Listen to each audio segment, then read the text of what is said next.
Hey, well, what is up, everyone? Welcome to episode number 66 of the Faith and Pop Culture Podcast. It is me, your host, Daniel, and I am joined again by the one, the only Naya Carlson. How you doing today? I'm doing great. Once again, enjoying the raining weather. It feels We have rain, but something that I cozy. know will brighten up our day, because it always does whenever we get him to stop by on the channel, is that we are joined again by popular demand. The crowds, the fans, they were just anxious for it. They're calling for it. So we again have a special guest today, and that is Mr. Joseph Holmes. He is your favorite movie critic's favorite movie critic over at the Religion Unplugged, a podcaster at the Overthinkers podcast, a filmmaker of a new film that just released this week, Jim vs. the Future, and more importantly, a friend of The Collision. How you doing, Joseph? Great to have you back on the podcast. Always good to be back. Again, faith and pop culture is kind of like everything I like talking about, and so you can have me on anytime. It's a real treat. Okay, now go ahead and just pencil him in for any time. We'll keep Okay. having Joseph back on the Ready. podcast. But we're excited to have you back on because this is a busy week for you, an important week. Last time we had you on the podcast, if I can remember, it was in the role of bringing in a movie critic, a cultural commentator, and we dug into sort of that whole world of, how do you review a movie? This week, we're having you come in, you're switching your hat, and you're coming in as a filmmaker for a new film. And I will say, for those of you that just can't get enough Joseph, we did do another interview about your new film, which we'll link in the description, kind of specific to that film and kind of your inspiration. And so we're not necessarily going to go over all that in this podcast, but encourage you guys watch double dip on some Joseph content this week. But wanted to have you on just to talk a little bit about your film and just the, how to approach culture as Christian, as a filmmaker, sort of what led to some of that, why we need filmmakers. But for those that aren't aware of this film yet, maybe just give a quick sort of elevator pitch. Like, what is Jim vs. the Future? Yeah. Jim vs. the Future is a sci-fi drama about a grad student who gets, on Christmas Eve, kidnapped and held hostage by people from the future, different future timelines, who are trying to each force him to choose the future that will preserve their timeline. So they're trying to, holding him hostage, but also fighting each other over what future that he's going to make. And of course, the choice that's going to determine their futures is whether or not he stays with or breaks up with his fiancée. And so it's got, everything you could want. It's got romance, it's got, multiverse, and it's also got wrestling with those things from a position of faith and a kind of a faith imagination, because those are the things, Jim is kind of wrestling with, and they're things that we'll kind of wrestle with. So, and it's got, action, but it's also kind of a Christmas movie. I tell people it's at least as much or more a Christmas movie than Die Hard is. So you should definitely, it's got everything you could want. I know, romance, Christmas, sci-fi, like you're making a good pudding if you're having all those in the same pot. And even just, because both me and Naya, we have seen this movie. I think we both give it the enthusiastic 2 thumbs up here at The Collision. So this is a great movie. That's all I need. Don't need anything else. If The Collision gives you 2 thumbs up. Go ahead and use that as the pull quote on the box. Just, right. 2 enthusiastic thumbs up from Daniel and Naya at the Faith and Pop Culture Podcast. But even just knowing what I know from getting to know you, Joseph, like, this film is just so you. Like, it's so the kind of film, because this is your debut. I know you've done filmmaking, you've done other projects and stuff. But I think this is your debut, like, feature film. Yeah. Is that right? Yes, it is. My first feature film. Yeah. That's awesome. Yeah, so Congratulations. congrats. Definitely, I think a film that, reflects a lot of the things that you are passionate about, and which is what I wanted to kind of get into with you for, because I think your film is doing in a lot of ways things that I know we've talked about here in the podcast, things that I know you've talked about with some of your cultural writing and criticism. And but I wanted to, it's sort of interesting to have the 3 of us on here because we sort of represent, like the 3 ghosts of Christmas or something. Like, you're sort of in the middle of our, me and Naya's yin and yang, because I have never made a film yet. Maybe one day I'll make a film, but I'm kind of cultural movie critic, write cultural commentary. Naya is a budding cultural critic, but she is a filmmaker, went to film school, has made short films. Joseph, you sort of wander in no man's land between the two of those, is sort of doing both of filmmaking and sort of cultural criticism.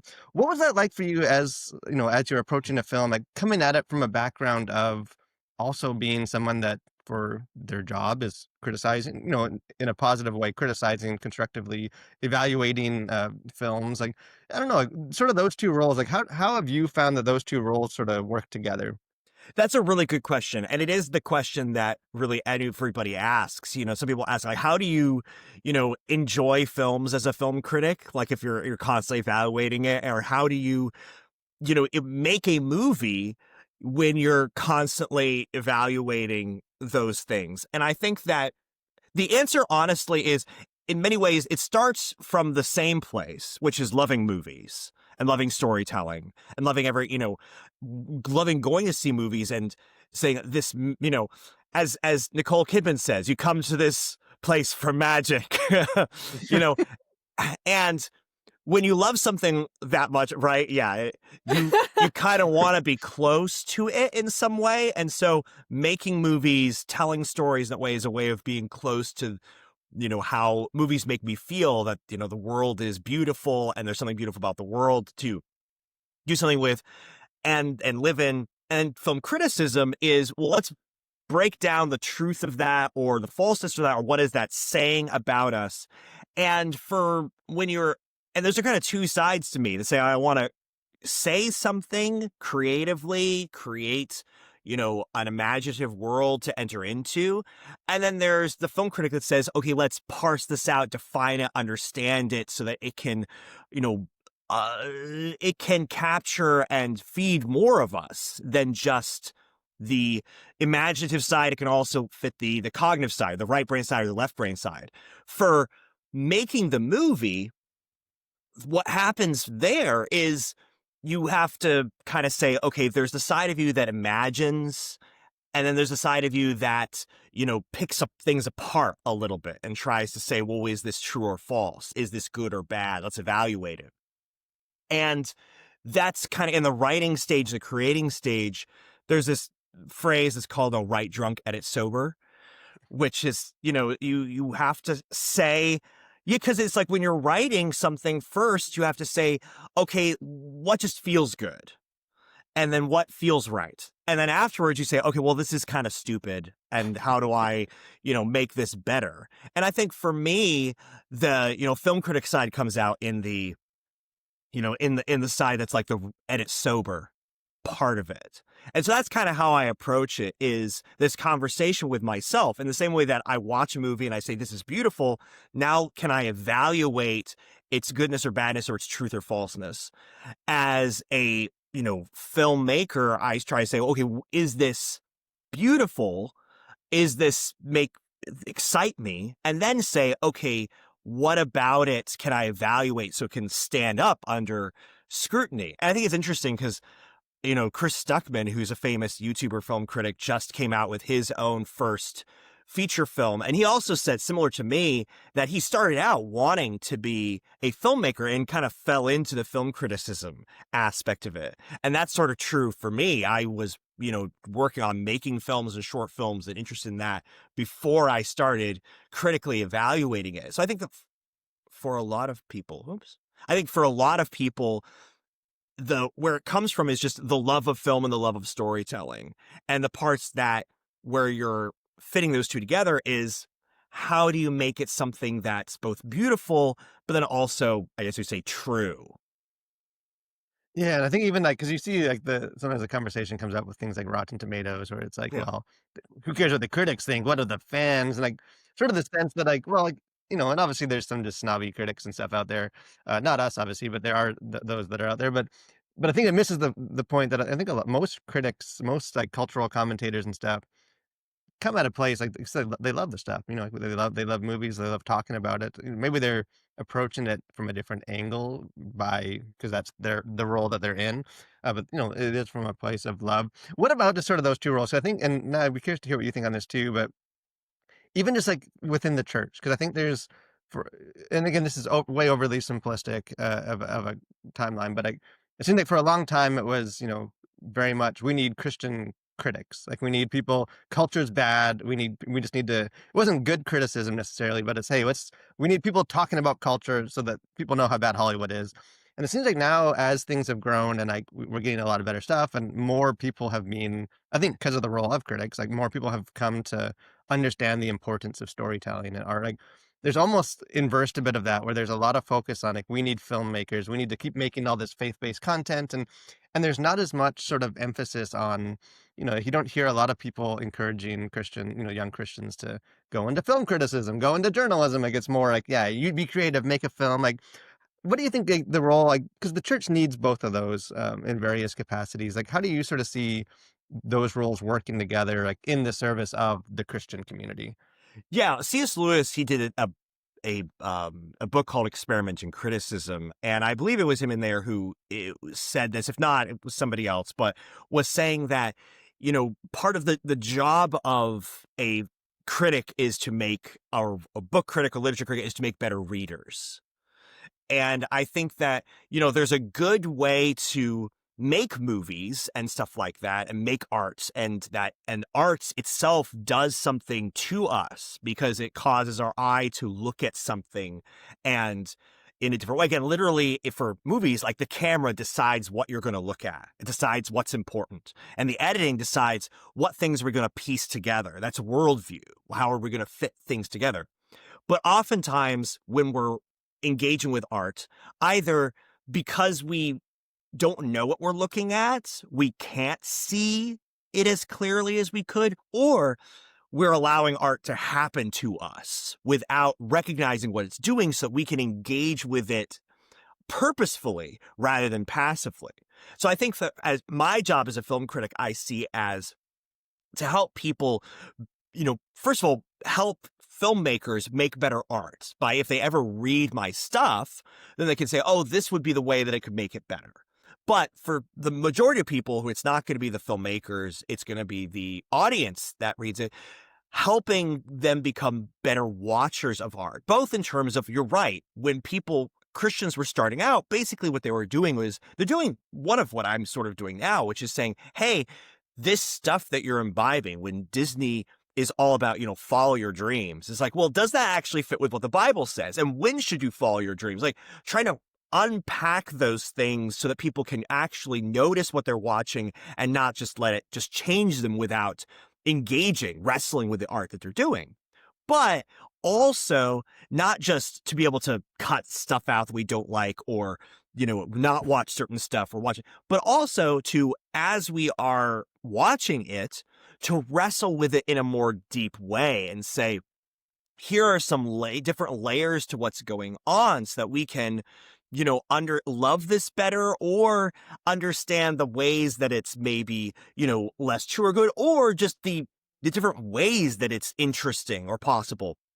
Because I think, again, I think I've said this on the show before, is that things are good if they help us to love God and love others better. If they help us to love better and they love things in the real world better. If art is just making us stay in the art, then it's taking us away from the meaning and purpose of life. But if it actually helps us to see others and God better, the real relationships, then it's good for us. And if you can help people tie those together in a way in your work, then I think you've done a really great service.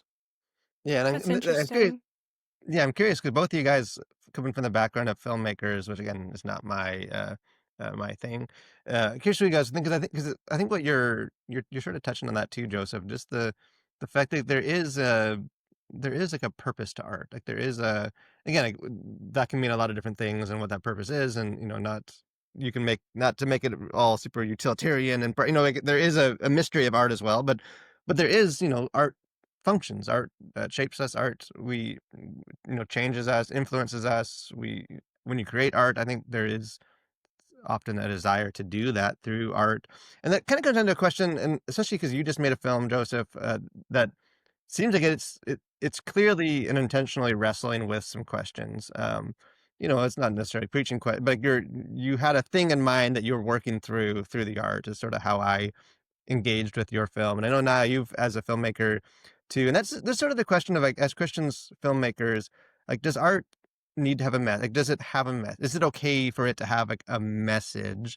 Because I think there is sort of that criticism that, Christian art is so message driven, and it's, well, like, as someone that reviews a lot of the big secular films, secular film, like, they got messages too. One battle after another that has a message. All these films have a message. Like, they're exploring stuff, and that's not necessarily bad. It's just, I think oftentimes people don't, they're not as resistant to the message, so maybe they don't necessarily notice that it's very much pushing an ideology. Um, but how do for both of you guys do you navigate that? Like, is there, because sometimes I'll hear sort of the difference of, like, well, it doesn't have a message, but it explores themes, which to me is kind of like, I don't know, is that just semantics of, like, it's sort of like, it's not Christian art, it's faith-based art. Like, it's sort of, like, are we just saying the different words to mean the same thing? Like, should Christians make art that have a message? Should we, like, intentionally try not to? Like, for both of you guys, like, what would you say for that? Yeah. I mean, we kind of had, and I'm curious to hear your opinion too, Joseph. Daniel and I kind of had a short argument yesterday on, like, I think that, like, every single film, every piece of art that is made has a message. I just think that it's inescapable as humans, even if the message is that there's no message or that there's no point in life. Like, I'm the Walrus by the Beatles. They literally did that allegedly. So to drive critics crazy because there's no message about it. Um, yeah, so I just think it's about making that message something that is glorifying to God. But it's also interesting when it comes to, like, something like The Last Temptation of Christ. Scorsese says he made it to get to know Jesus better. And so there's that whole dream sequence that shows, like, Jesus, Willem Dafoe playing Jesus in a sex scene, and everyone was all up in arms, and which understandable. I don't think sex scenes are ever necessary in a film, but it's also like this person is trying to examine Christ and the faith and get to know him better. So I don't know if those two thoughts are connected, but Joseph, what are your thoughts on that? Yeah, it's sort of interesting because it depends on whenever somebody says, like, every film has a message, or films should or art shouldn't have a message. I always kind of want to dig deep into what are they talking about, because, like, what do they mean by message, and how is it distinct, like you said, from theme? Because theme is, if Patrick Williams, who's another YouTuber film critic, says that, a theme is essentially like the thesis statement of your film. It's like what the film is about, if you were to sum it up in, like, a sentence.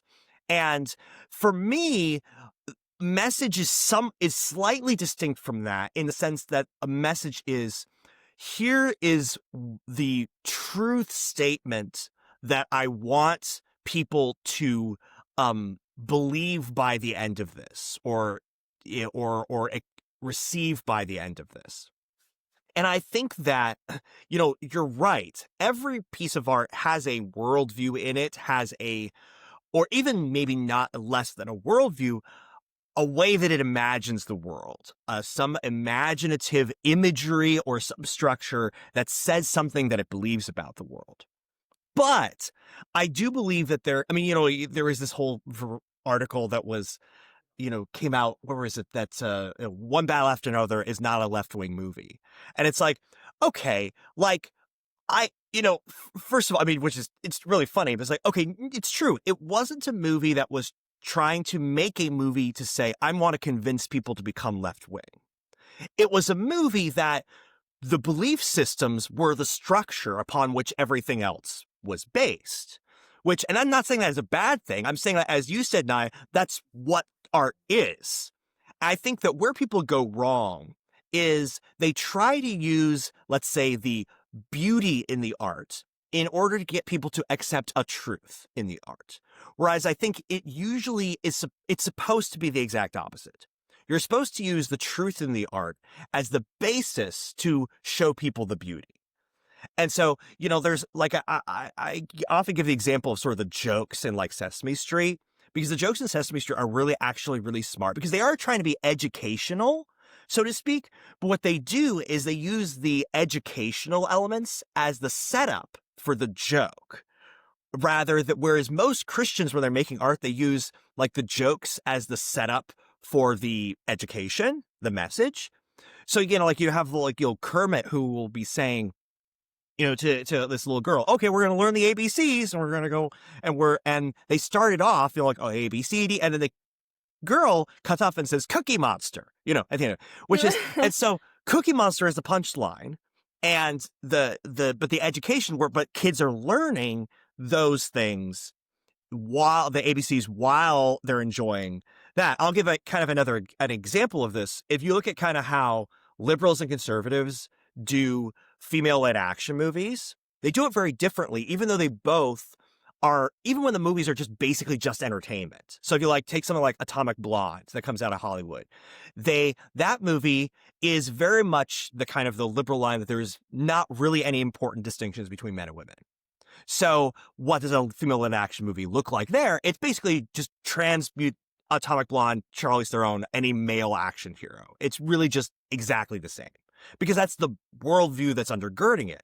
But it's still just an entertaining movie. Whereas if you take something like you say Daily Wire does, where they do Shut In or Terror on the Prairie, the movies there are female-led action films, but they're based on the idea that no, there's a huge difference, particularly power difference between men and women in an action scenario. So this whole thing is going to be a horror film more. It's going to be built around these distinctions, the thrills, the kind of entertainment be built around the distinctions.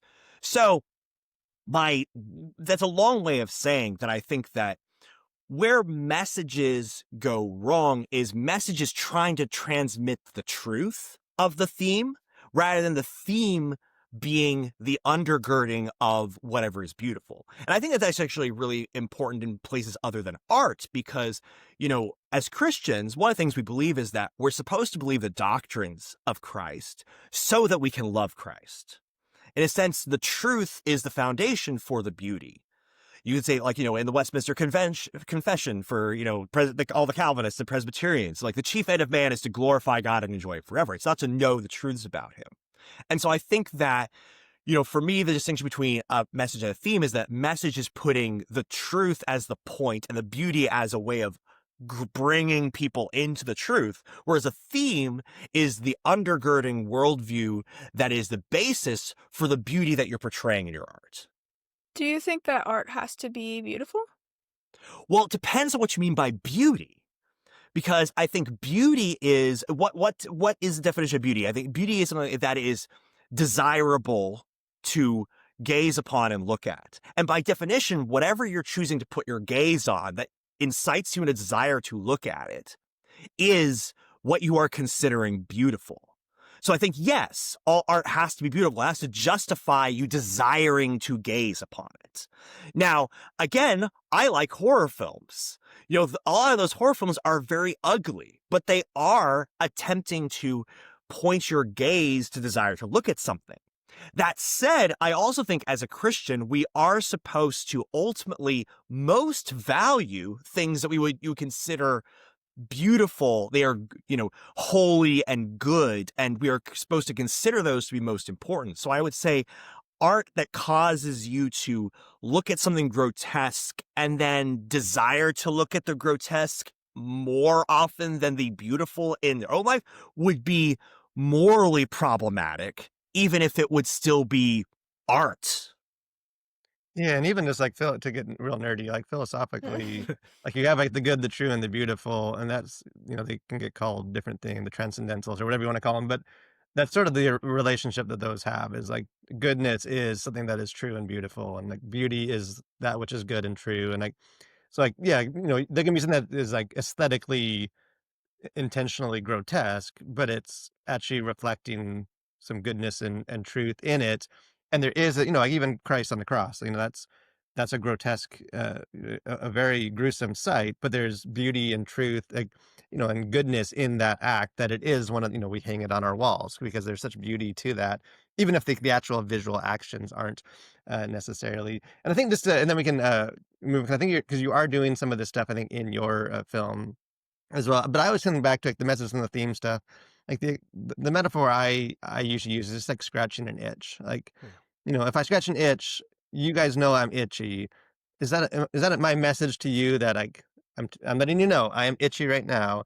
Like, is that a message? Like, obviously, it's you can glean that, or is it just I'm itchy and I'm sort of trying to satisfy that desire by just scratching it until I'm not itchy? Like, and I do think there is a sense in like filmmaking and just all art of like just scratching the itch. You know, it's not necessarily like people can learn if they really look at he must because he focused on this, they can try and trace that back to the motives and stuff, but there's not really an intentional message behind it. It's not intentional that like I'm gonna communicate this. It's just and I think you see that most clearly with things like just melodies, you know, instrumental music or things like that. That it's like, well, it's not really. You can maybe glean some messages by what they do with it, what keys they use, you know, all that kind of stuff. But I do think there is a sense of just sort of scratching that itch. But I kind of wanted to ask that question for you because again, 'cause I think there's sort of I don't know messages, themes, movies having a point beyond just like being, you know, art for art's sake kind of thing gets a bad rap these days. Like for Christians, like it's almost like Christians, the first thing they want to do when they make a art is let you know, like, but there's no mess, you know, it's just a film, you know, it's not like, and like, I know what they're reacting to, but there's sort of the sense that like, well, like, but is it bad for art to make people think and to explore this issue in a way that actually edifies them? And I think one of the, and you've touched on it a bit, and you touched on it too in our other interview we did about the movie, but just this idea of like the Christian imagination, that to me, I mean, that's speaking my language in many ways, but I think it's an important thing. And I know you kind of, you sort of distinguish, which I think a lot of people don't, just haven't thought enough maybe to do between Christian imagination and like a Christian worldview. Because you hear a lot of talk, especially with films and stuff, about the worldview, and that's sort of, you know, we got to find the worldview in this film, and that's how we sort of train.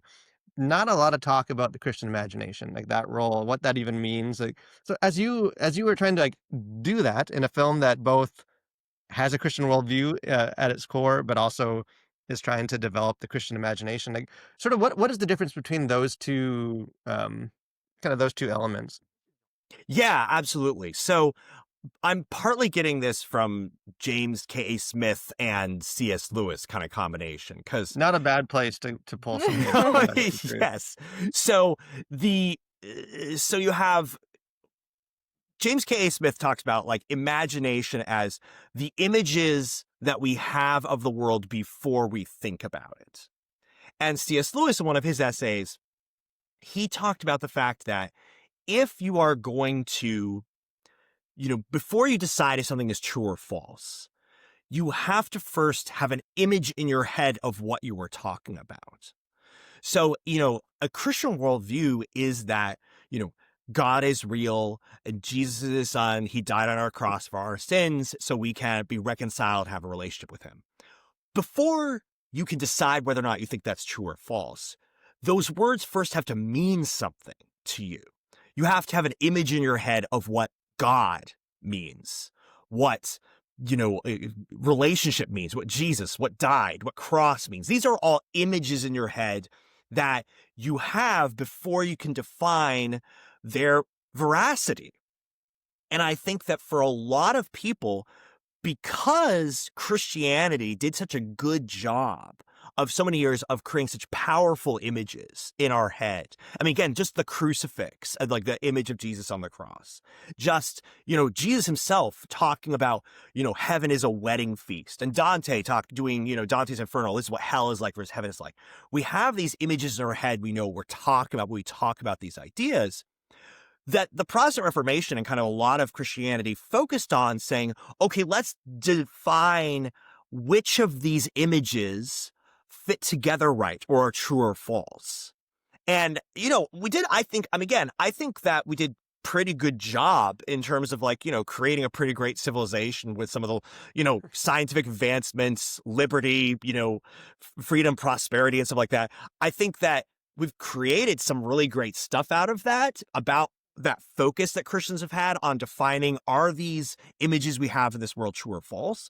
But I think a lot of times we've neglected the work of artists to kind of create or reimagine those images to kind of wrestle with and help us imagine the world we live in from kind of a Christian lens. And so I like what you said about sort of scratching the itch. One of the things that I like to do is talk about the difference between when your best friend is coming over talking about, having lunch with you, talking about how she just got married and how excited she is and explain what it's like versus your mom sitting, across the table from you asking you why you're not married yet. One of those is expressing something that's in their heart that they want to share without an obligation on you in order to believe the same thing or do some action. Whereas another is they may be describing what marriage is like to you, but it is with the agenda of attempting to, get some action or some belief out of you. So I think a lot of artists really, and a lot of Christians don't believe it because they say, "Oh, this is propaganda. They're trying to take our children and change them." And sometimes that's true, and sometimes that is true. But a lot of times it is just I have this thing in me that I have experienced, and I want to express it to you honestly. And so I think, for Jim versus the Future, one of the things having this understanding of art, I want to do is I have a a way that my beliefs in Jesus and the way he has shared himself to me, I have images in my head about and experiences about what that's like and how that fits together with the world that I lived in. And I want to express that to people and give them new images that they can wrestle with to say, is this true or false? But of course, I want to integrate that into the whole person because the whole person is images and truth and veracity. And so, part of Jim versus the Future that I was trying to do is say, hey, here's this idea of the multiverse that we have where, we do things, we take actions, but whatever choice we make, someone else has made the opposite choice. And so that kind of creates this multiplicity of versions of us and a kind of a depression about the meaninglessness of our choices that reflects to some degree the meaninglessness of the choices in our own life that we feel oftentimes in a very secular age. It's like, oh, I do this, but then I die, and the people that I, do die. Like, does do what we do really matter? But as a Christian, I imagine the world differently. The multiverse of possibilities doesn't seem like it. Every choice I make feels like it has cosmic, earth-shattering, multiverse-shattering implications. And so putting new images in people's heads of the cosmic, metaphysical stakes of the choices they make was a reflection of something in me I wanted to share with other people in the world. So that's what I would say is the distinction between imagination and worldview is imagination says, here's the image of what reality is. And worldview says, well, is this or what parts of this are true or false? And for a full-bodied Christian, a full-bodied human being, we have to have both of those. And I think art, in a sense, to oversimplify, is the realm of imagination, and criticism is the realm of worldview.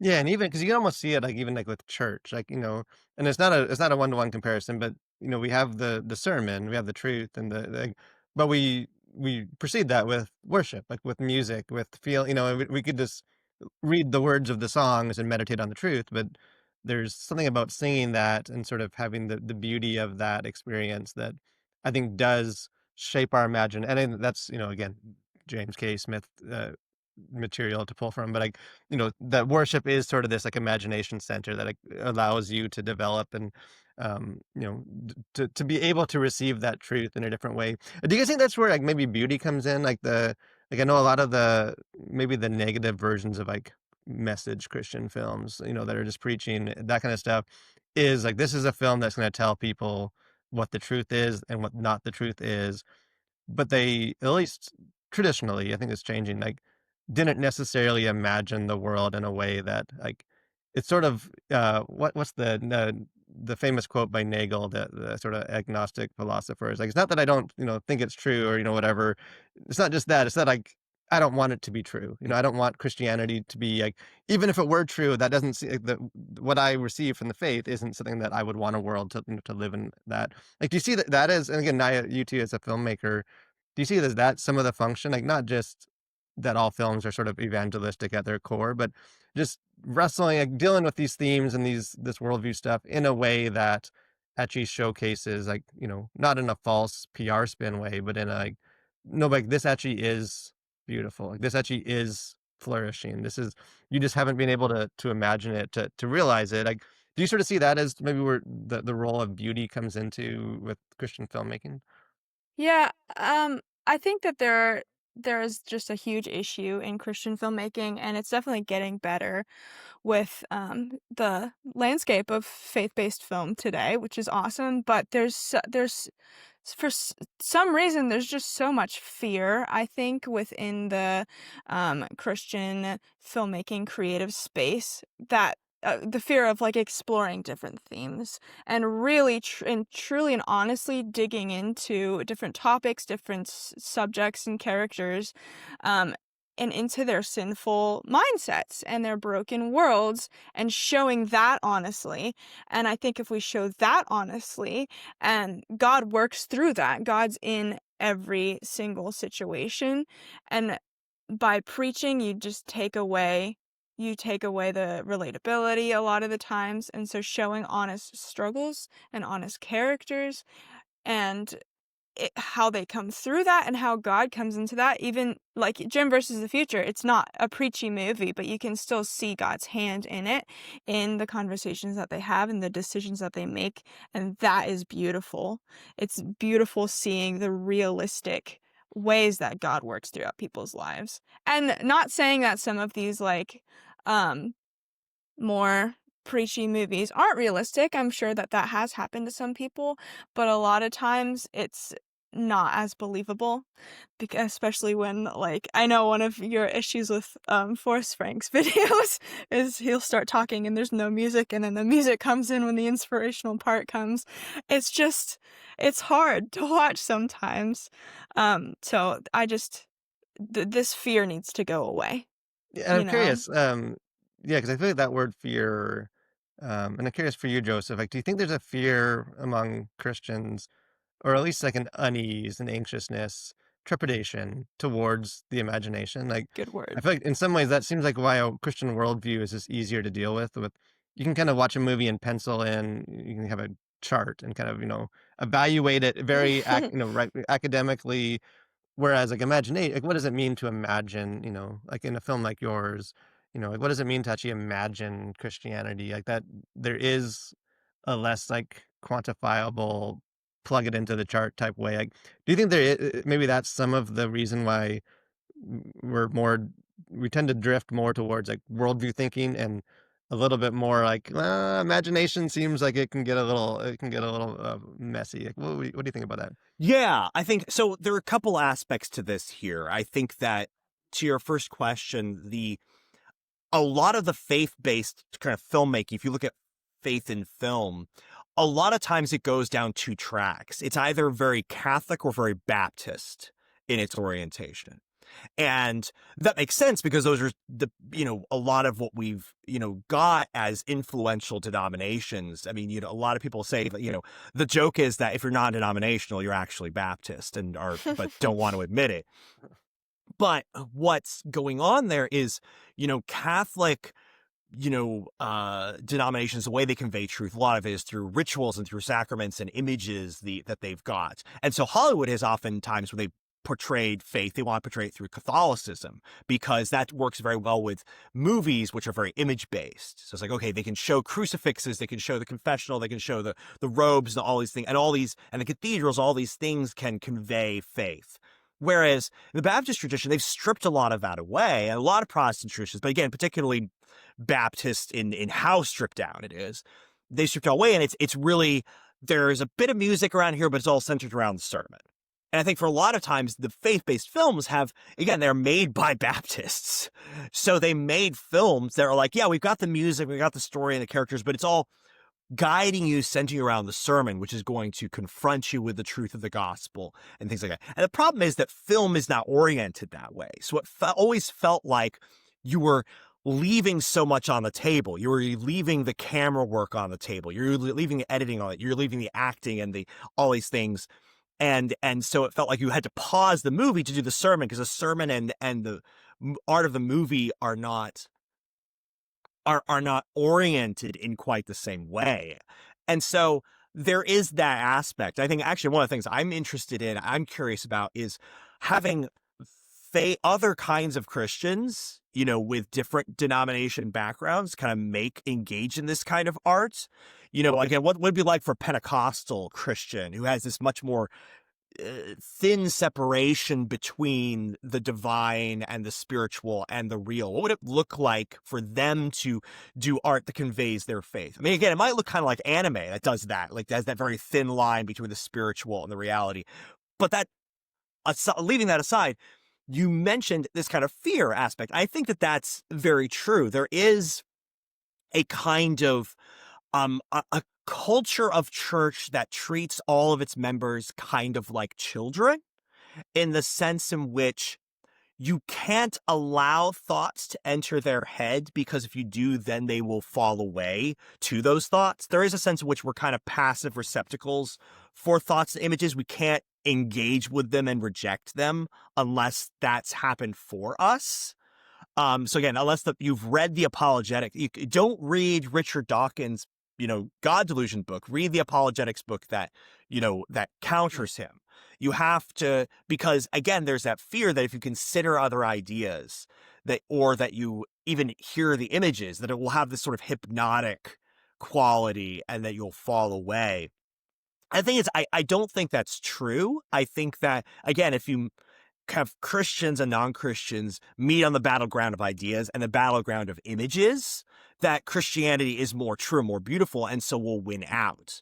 But again, for children, you kind of like, yeah, you want to wait till they're mentally developed enough to get there. But I think that church has kind of oriented itself around a kind of, infant culture.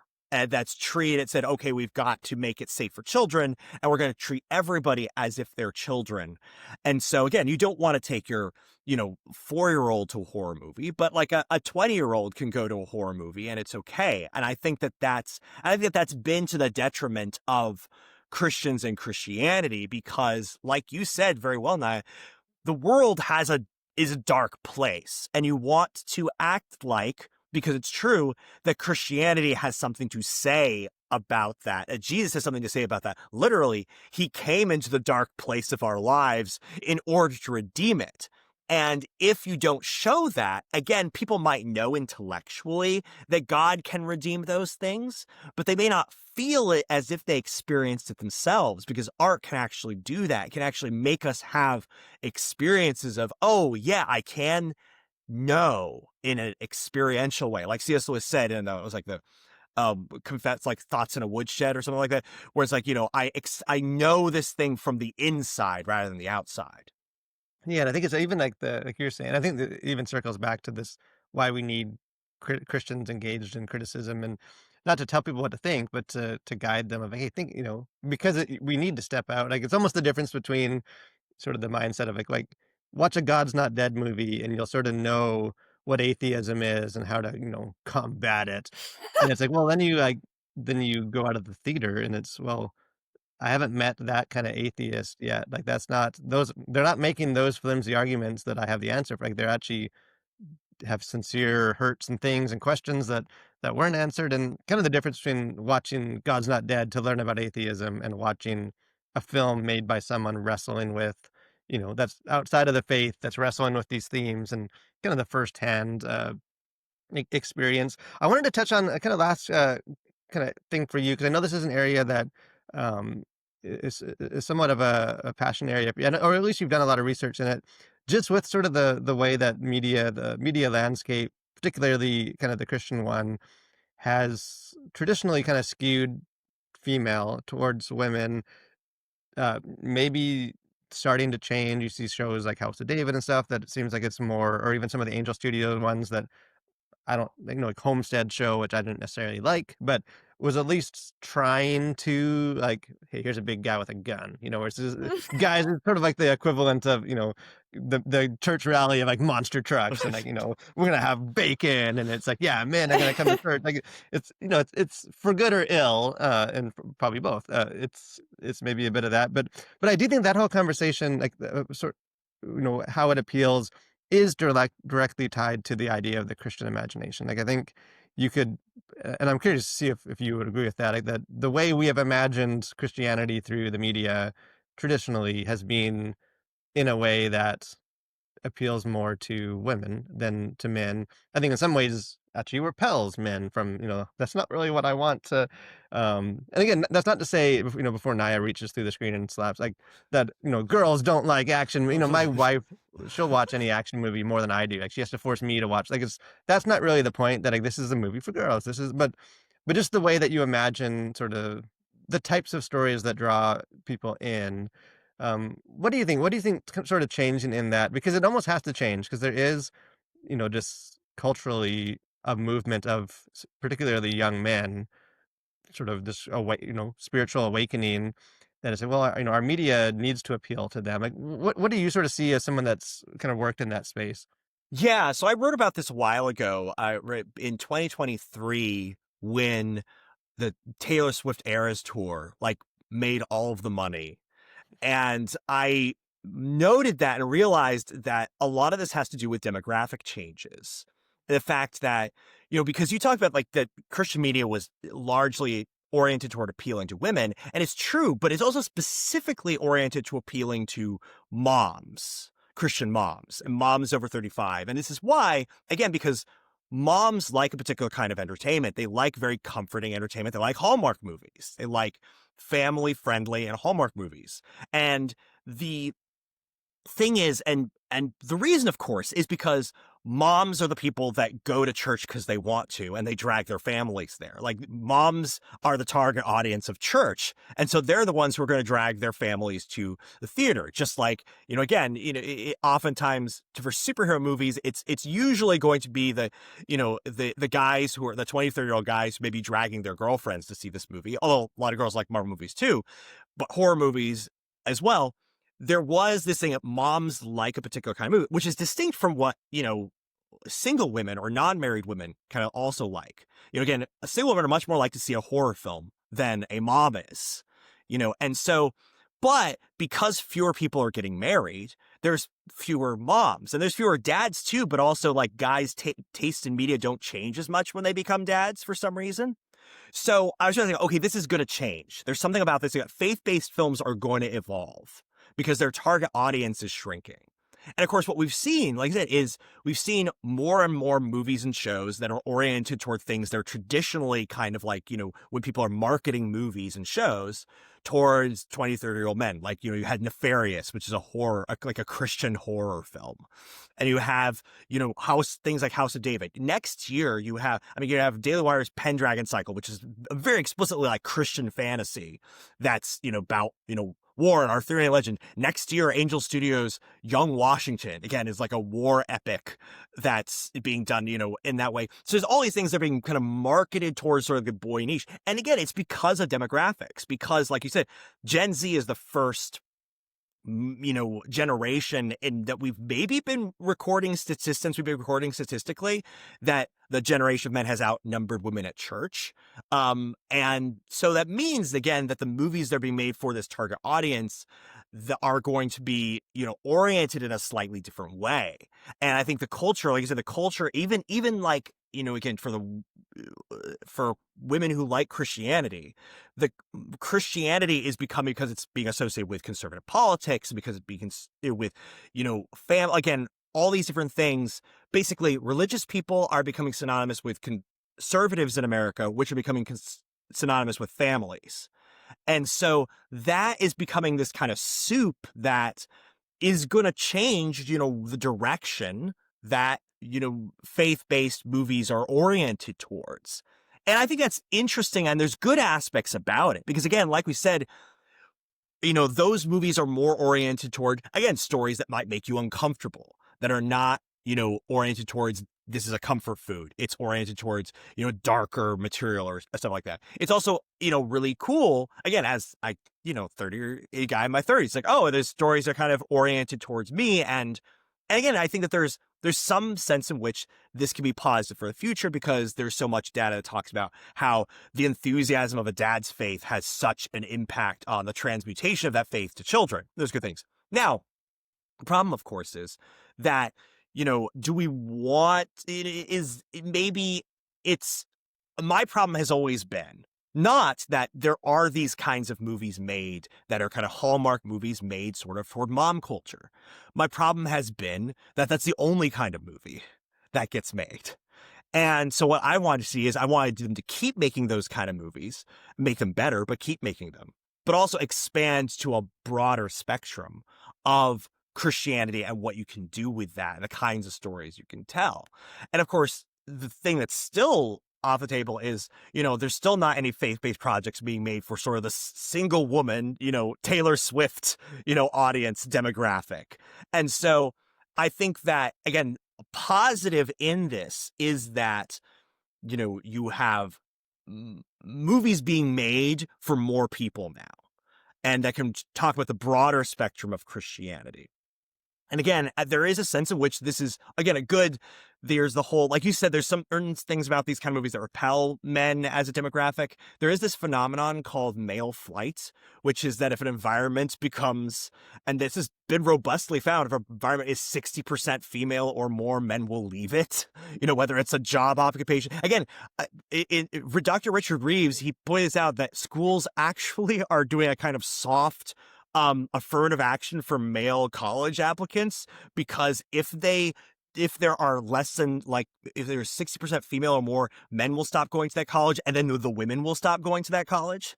So, I've joked that some of this revival that's going on in sort of religion is just Christianity without the phenomenon of male flight.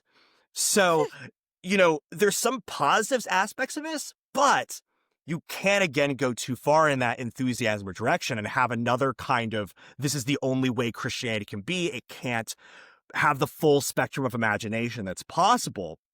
And so one of the things I'm watching as a film critic is saying, what direction is this going? How is this now shaping our imagination to think of things differently? So if the faith-based kind of world before, its imagination was, is a one of, you accept Christ and the happy feelings happen, a comfort happens, you're comforted. If you accept Christ, you'll be comforted. Inside the tribe, you're comforted and you're safe, and outside of it, you're not. Then the new one is a kind of like somebody taking up the cause of Christianity and defeating evil. And again, there's a lot of kind of weird things, like, how much of this is because all of them are kind of kings kind of becoming, imposing, is this Christian nationalism aspect, and however you feel about that, like, is that the way the imagination is going? But as a critic saying, how is this going? But then as a filmmaker, I'm trying to say, like, well, how do I, as one single Christian man, say how my imagination has been formed by Christianity, what that tells me to live out my Christian faith in and be a part of that conversation. And the way it has for me is to say your choices matter, and that choice means to love God and love others, and by doing that you save the world. So that's, and I'm glad that, there's maybe more room for voices like mine in the conversation, and hopefully I can use that responsibly to make the conversation better. Yeah, and I'd say that's probably why we arranged this podcast as we did. We have only 33% women, so we keep the male flight. We have, yeah, but we can't expand beyond that, because that would mess up the algorithm. But no, I love what you're. Yeah, is there female flight? Is that a thing? No, actually, it does not find it. It's like because we're stronger. Yes, exactly. I think that's what we should take away from this. Yeah, when it comes down to it, and you did say that men's tastes don't necessarily change when they become a dad. They just appreciate Bluey more, is what I would add to that. That is where we change. But I love all the stuff you're saying, though, because I think you, out of all the critics and people out there that I follow from the Christian space, I feel like you're doing probably the most, like, insightful work and, like, synthesizing that data and exploring it. And I think it is a big phenomenon that as Christians, like, that goes beyond the entertainment space, but you can learn a lot about it through the lens of the entertainment space. But something I know that we can also learn a lot about, not quite sure what exactly we will learn from this, is the final segment of this podcast episode. We have things we like that you should like too.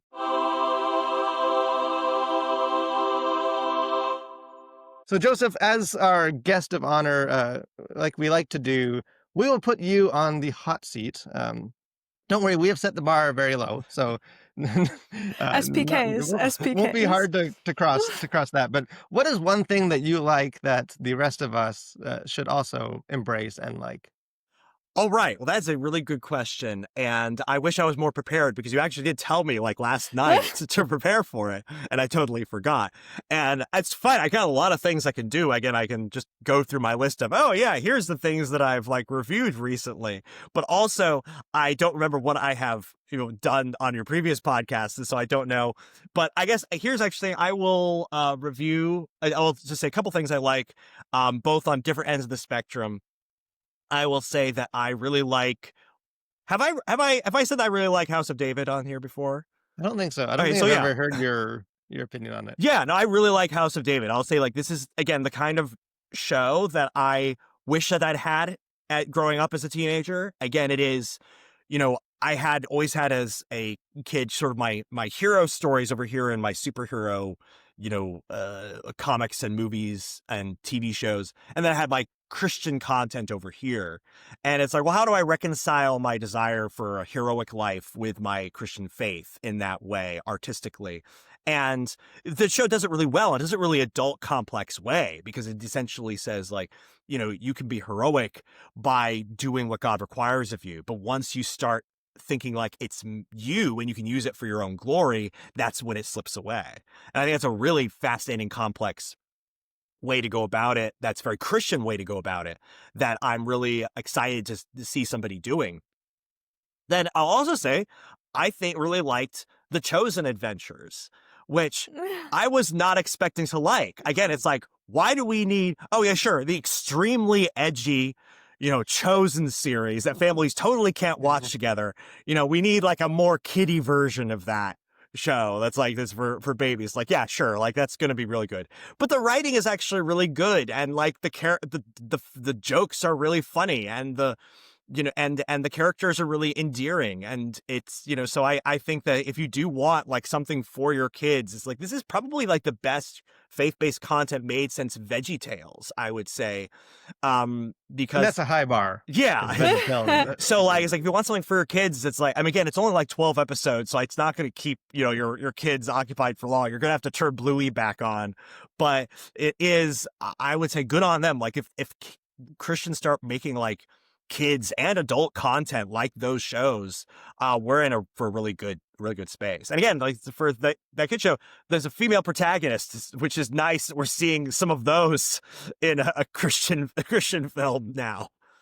Yeah, and I think I would add one more show to that, or one more work of entertainment to the high bar content being made by Christians. And that is Jim versus the Future, film that is out now that we will definitely be linking in the show notes. And like I said, both me and I have watched this movie and highly recommend it. We will link it. Go watch it. Go support it.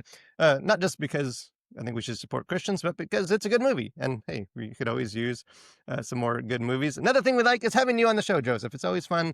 I know this won't be the last time that we won't wait for you to make another movie. We'll drag you on some other time to have you on. Always love, just hearing your opinion, your thoughts on culture and your insights. So thanks again for taking the time to stop by and crash this podcast. And for everyone listening, always enjoy having you guys join in as we just explore Christianity, explore faith, explore culture, just wrestle with interesting questions. So we hope you will join us again next week, every Thursday, for more conversations on faith and pop culture.